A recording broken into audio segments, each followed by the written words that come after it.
These are the 10 books that I would commit literal crimes to read for the first time all over again. I seriously envy you if you have not experienced these books yet, and this is your sign to probably read at least one of these that I recommend. Hello and welcome back to my channel. I'm Kristen, and this is our corner of the internet where we yap about books. So if you like this video, please don't forget to subscribe so you don't miss my next one. And if I seem a little bit off to you right now, it's because I just recorded this video in its entirety for like 20 to 30 minutes of me yapping, and it wasn't recording. But we're back. I've refreshed, I've had some water, I've regrouped, and I know what I want to say because I've already said it. And this is a video that I want to film every 6 months to a year because I have made it a few times on my Instagram. And I feel like as I continue to read books, I discover new books that I wish I could experience for the first time all over again. And basically what that means is that these are my 5-6-star reads that had some sort of visceral, full body effect on me while I was reading them, and that I want to go back in time and have that feeling for the first time all over again. Because even when you reread a book, it just doesn't hit the same as the first time that you experienced it. And there's so many things that go into that. Because you could read a book at one point in your life and it would not affect you the way it did if you read it at a totally different time in your life, when the circumstances are just right for you to connect and resonate with the characters and the messages of the book. But overall, I feel like these books are pretty good recommendations. Some of them are very popular and you will have seen them, but I have to add my yap to all the yaps that you've heard about them. So let's get into it. First up, Bunny by Mona Awad. I have yapped endlessly about this book. I have a whole video dedicated to just yapping about this book. So if you want to hear more about it, you know where to go. This book is normally categorized as dark academia, but it's so much more than that. And I feel like if someone just recommends you this and says, oh, it's another great dark academia book that follows some popular girls at a writing college, that is not enough information. This book is a fever dream. It's like doing drugs. I had dreams about this book while I was reading it. I could not get it out of my head.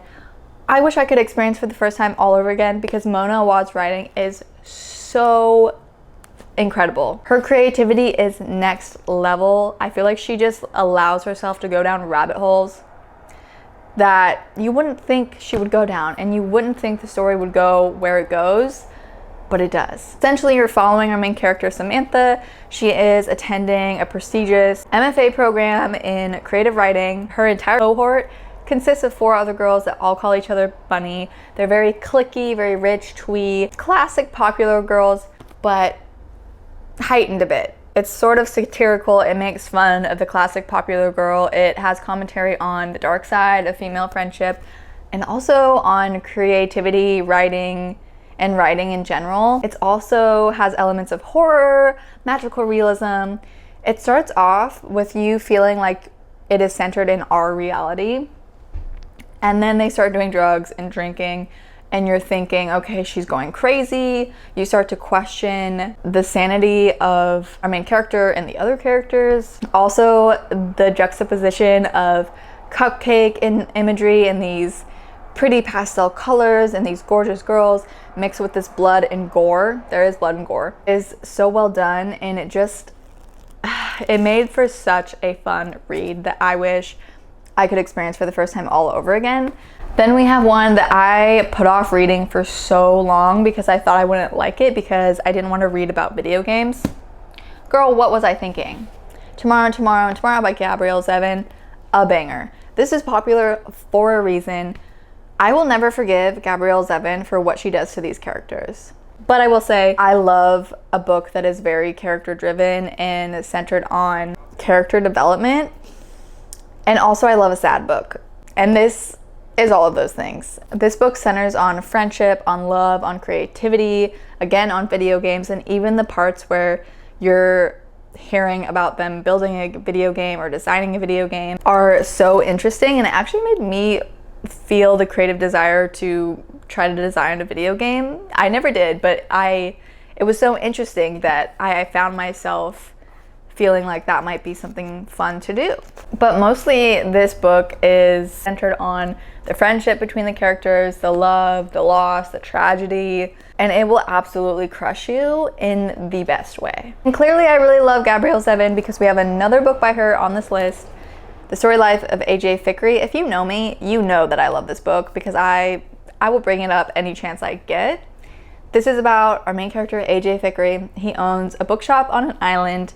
His wife has passed away a while back, so he's very much alone in this small town. He has a rare collection of Poe poems that he plans to sell for his retirement, but then it's stolen. And the same day that it's stolen, a random child appears out of nowhere in his bookstore, and he has to figure out what to do with her. You kind of hate AJ in the beginning, but you'll learn to love him, and then you absolutely get crushed by what happens in this book. But it's so beautiful. This is a book for book people. If you love to read, I think you will really resonate with this story. And I have thought about it all year. I read this last year, and I honestly can't stop thinking about it because it's that good. Another book that is one of my favorite books of all time, and if I could go back and read it for the first time again, I would do anything. I would commit crimes, like I said. Rebecca by Daphne du Maurier. This is a Jane Eyre retelling, and Daphne du Maurier's writing and the way she describes the nature, and the nature feels almost like a character in and of itself. The mansion that this is set in feels like a character in and of itself. It's so eerie, it's so suspenseful, but the prose is really what carries it for me. It just gives you this visceral feeling like you're actually there. I love the way she describes the Cornish coast, the mansion, all of it. You're following our main character who marries a man that she doesn't really know that well, and she moves into his mansion. There are some really creepy things that start going down and a whole mystery that unravels. It is so good. They made a movie out of it, and the movie was fine. The movie was not the book, I'll tell you that. But if you ever have the chance to read this, please do. And just know there is flowery writing in it, but it's so good. Last week I finished The Bell Jar by Sylvia Plath, and I immediately wish that I could unread it and then read it again to experience it for the first time, because Sylvia Plath's writing is so inspiring to me. She can write about the most mundane things, and it just creates this feeling of like clicking in my brain, like everything's clicking into place perfectly. And just I get this strong sense of dopamine when I'm reading her writing, even though she's writing about some really sad, intense things. And if I could write like anyone, I've always said that I wish I could write like Hanya Yanagihara, Daphne du Maurier, and also now Sylvia Plath and Mona Awad. These women, I would read their grocery lists. I would read anything they write. I also ordered Sylvia Plath's journals because I need to read everything she's ever put down on paper. Check the trigger warnings on this one because this is about a young woman who is experiencing a depressive episode and considering things. And if you are not in a place to read that, definitely don't pick this up. But if you are into sad weird girl books, you're interested in learning about the whole fig tree situation, because people weren't lying. I resonate with that. There were so many quotes I underlined in this, and parts that I just deeply resonated with, and parts that I definitely didn't resonate with. Icon behavior. A complete 180, but we're gonna talk about some fantasy, and I haven't read that much fantasy. I read a lot of popular fantasy. I can't make this video without saying that I wish I could experience for the first time all over again the Throne of Glass series. And I don't mean the first book.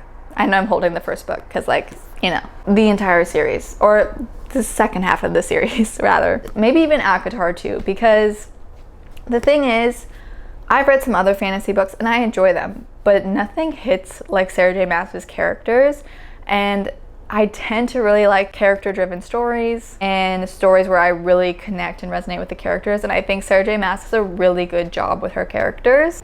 And that's why I love this series so much, is because I felt so intensely connected to the characters. And there were a lot of characters in Throne of Glass.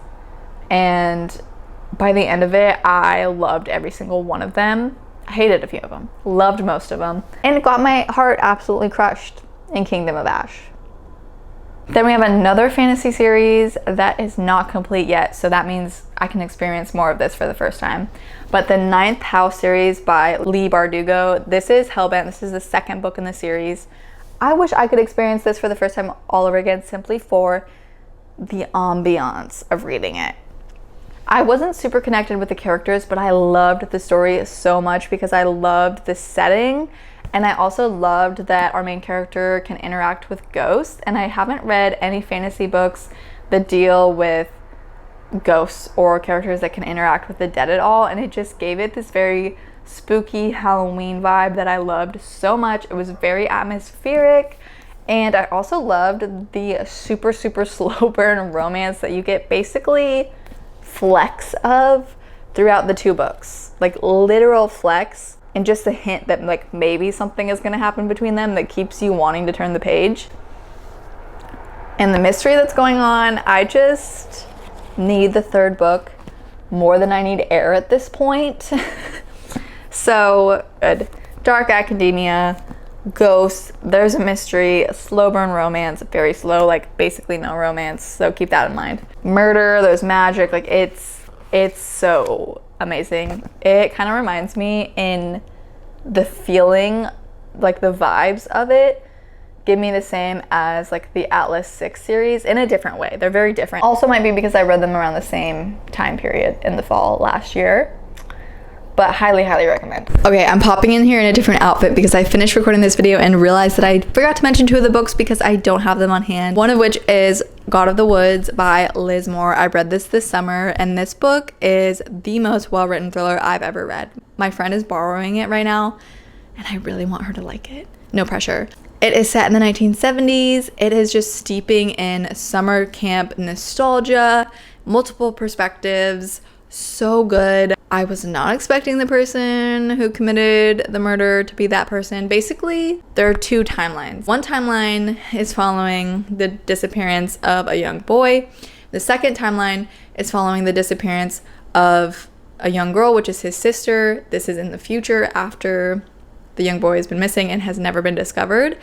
She goes missing from the summer camp. Her family owns the summer camp, and it's this whole big dramatic thing, and it is my favorite thriller / mystery. I don't know if it's categorized as thriller because it's so well written. I'm like, is it a thriller? And it's longer. Either way, it's a mystery, and it is amazing, incredible. I recommend anyone to read it. And then Tom Lake by Ann Patchett. I listened to the audiobook of this, and I'm not an audiobook girly at all. Not because I think people shouldn't read audiobooks, like do you.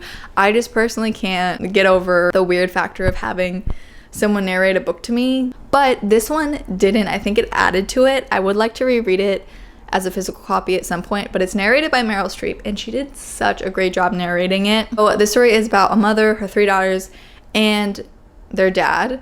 They are all stuck at home on their cherry farm during the pandemic, and the pandemic is very much just the backdrop of the story. It's not really a factor in it at all, other than it being the reason why they're all at home with nothing really to do. And so they pass the time by the mother telling the 3 daughters a story of a whirlwind romance she had with an actor in her youth. And it's just such a beautiful story. I feel like I resonated with so many lines, and it had me laughing out loud. It had me crying. And it's really a story of the lives that our parents lead before we're born. And I just found that so beautiful. And I want to reread it again and again and again. It was so good, and I highly recommend it. I wish I could reread it for the first time. Maybe rereading the physical copy will give me a first time read feelings. And last but not least, a book that I wish I could experience for the first time all over again, solely because I loved the characters so much. And I don't recommend this to anybody, and you probably already know what it is because I've talked about it before, but A Little Life by Hanya Yanagihara. I don't recommend this to people, and I just like talking to people who have read it and liked it. If you're a fan of Little Life, let me know in the comments, because I love finding other fans, because I know a lot of people hate this, and valid, you can hate this, you can choose not to read it, but personally, I loved this book so much. Obviously, it was terrible. It ripped my heart out. It was hard to read, but there were also so many beautiful, happy moments, and the way that she is able to write characters that make you feel like they're literally real people standing right in front of you, and also make you interested in their lives from the time they're like 20 until 60 is crazy. I will definitely be rereading this. I just haven't found the time or the emotional capacity to pick it up again. Maybe it'll be easier the first time because I already know exactly what's coming down the pipeline. Because whoa. Anyway, those are the 10 books that I wish I could read for the first time all over again, and that I would commit crimes to read for the first time all over again. Let me know what book you guys would read for the first time all over again in the comments down below, and don't forget to subscribe. I hope to see you in my next video. Bye.